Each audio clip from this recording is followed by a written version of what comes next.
Thank you, Priya, and thank you for making me a part of this course. I would be talking to you about handling corneal complications in the presence of vitreous.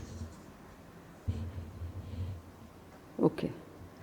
There are no financial disclosures, and vitreous loss remains one of the dreaded complications of cataract surgery. The incidence of vitreous loss ranges from 0 to 19% in cataract surgeries, and it causes traction on the retina, which can lead to further retinal detachment and CME. So, if vitreous is present in the anterior chamber, it can be present because of two reasons. One, because of the posterior capsule rent, and second, even because of the zonular dialysis. And when vitreous is present in the anterior chamber, there can be corneal complications in the form of vitreous endothelial touch. Sometimes DMD may be associated with it. And because of the corneal edema, there can also be poor visibility. Now, factors which cause corneal damage are immediate post-op EC reaction, which is prominent. What happened? The resolution problem. Immediate post-op AC reaction, it's again gone.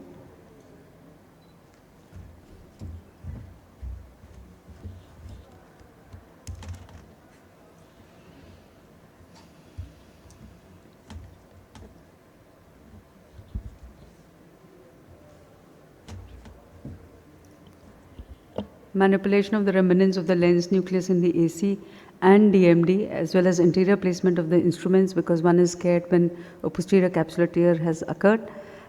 This may further jeopardize the corneal endothelium, and apart from this, there can also be surgically induced astigmatism and post-op IOP rise, which can again jeopardize the cornea.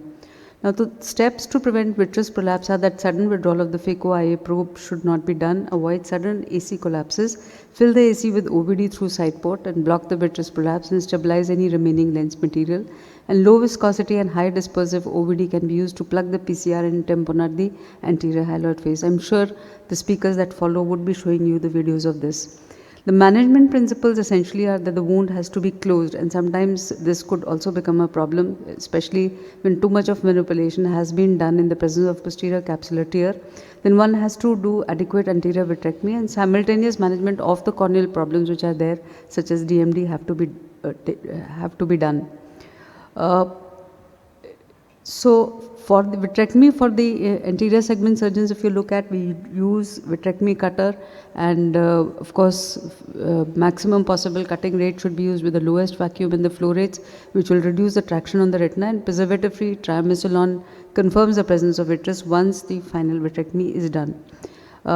If there are focal vitreous strands which are not touching the endothelium, then intra-op anterior vitrectomy can be done, and post-op one can observe. But if they are touching the endothelium, then focal, and if they are focal and peripheral, then they may be observed, and alternatively in the post-op period you can even do YAG vitreolysis.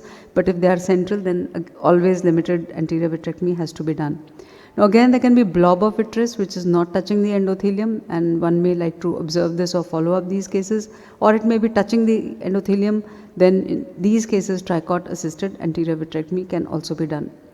Anterior segment OCT is a useful tool, especially when you have post-operative corneal edema, and if it is associated with the Descemet membrane detachment, and if they are present in the superior half with the edges which are planar and not scrolled up, then one can use intracameral air. But if they are in the superior half with the scrolled edges, or they are in the inferior half, or extensively involve the entire cornea, then one has to use intracameral C3F8.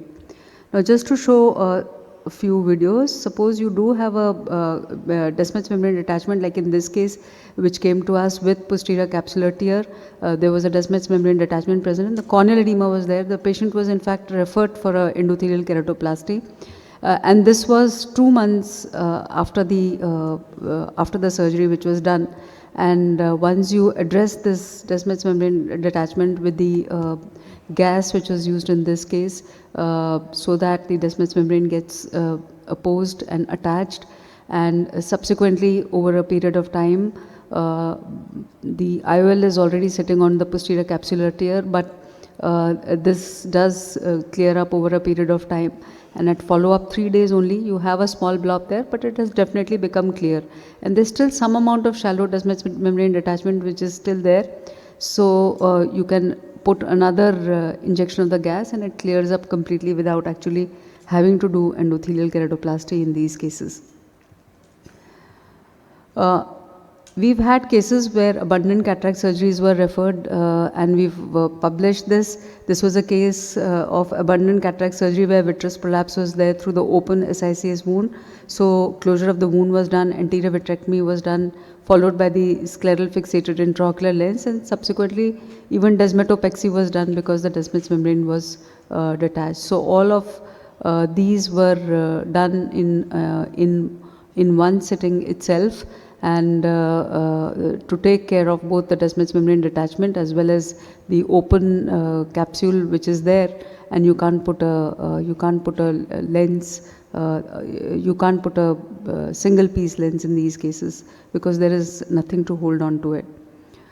As far as the DMD is concerned, this was yet another abundant cataract surgery case which was referred to us, and in this case, the Descemet's membrane, it was a complicated surgery. The whole of the Descemet's membrane actually came out, and then this had to be pushed back. So this is just a simulation to show that possibly the Descemet's membrane came out like this. The surgeon put it back again, and then send it to us after closing the wound. And 2 hours later, this case was taken up. It was very difficult to see which side is up and which side is down. So we did take help of the intraopposite microscope, where the biceps curl upwards configuration means that the endothelial side is looking down. Alternatively, you can also stain it with the trypan blue dye before doing this case, and then can see what is the orientation of the Descemet's membrane. And then in this case, the air was injected, and we call it autodemic because we've not used any other Descemet's membrane, but the patient's own Descemet's membrane, which is just done it in such a manner that the orientation has been correct, and over a period of time it does function well because the time duration between the referral and the subsequent attachment was only 2 hours. Then you can also have incision site Descemet's membrane detachment which can occur, and we've published this saying that femtosecond laser incisions do have less Descemet's membrane detachment as compared to the conventional phaco. Preventing corneal edema is also important, and in these cases always the residual vitreous should be removed so that it doesn't touch the back of the cornea. Now, achieving circular and central pupil at the end of the surgery is important so that you know the entire vitreous is out. So this is the vitrectomy which is being done after the lens has been implanted in the sulcus in this case, and the myocol or pilocarpine can be put in this, followed by the vitrectomy which is done in the anterior chamber.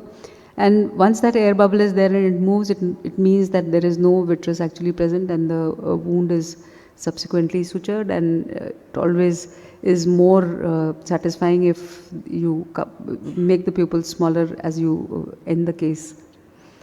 Even if you have corneal edema in these cases, topical steroids, antibiotics, cycloplegics and IOP control has to be done, and hypertonic agents have to be added.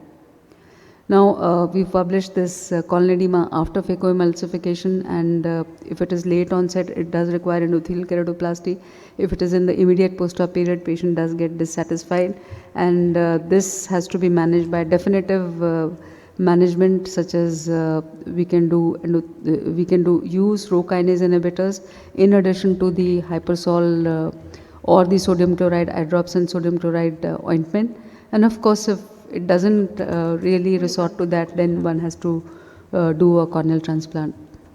So to summarize, one has to assess the pre-op factors and do an appropriate intraoperative management, and of course in the post-op period also have to see that the cornea functions well. So thank you very much for your attention. Thank you so much, Dr. Namrata, for this. I just have a quick question that whenever you have a case wherein there is an endothelial decompensation and there is already a complication and rupture and everything there, and the IOL has been fixed, how much time would you consider to wait before you take up the case for endothelial keratoplasty? So I think we should wait for at least about 3 months, because you don't want you want everything to settle down. It should be a quiet eye and not an inflamed eye. So within 3 months it can be done. If it is, except in those cases we would like to wait for longer period if there's TAS. because those eyes behave differently. You may have a task-like reaction when you do a subsequent endothelial keratoplasty. So in those eyes where we are doing endothelial keratoplasty for TAS, we like to wait for at least 6 months. Yeah. So is there any situation where you would consider it to do it as a one-step procedure? Suppose if you have a facility and you can fix up the IOL, would you consider doing any endothelial keratoplasty at the same time? No. So we did do a study where we compared sequential versus simultaneous, and although you can do it, but the results of sequential were better than simultaneous. Okay.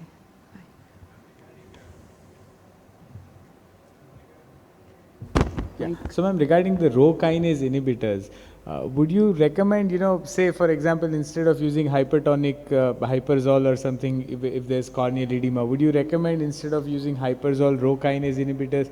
Because as general ophthalmologists, we are a little worried that if the Rho kinase inhibitors cause toxicity, we can't make out in the early post-op period whether it's the drug toxicity or the cornea not responding. So you would give Rho kinase inhibitors in addition to your hypersol, and not without it. It acts as an adjunct. Number one. Number two, it is 4 times a day and not 2 times a day when you're treating for cornea, unlike for glaucoma. IOP, yeah.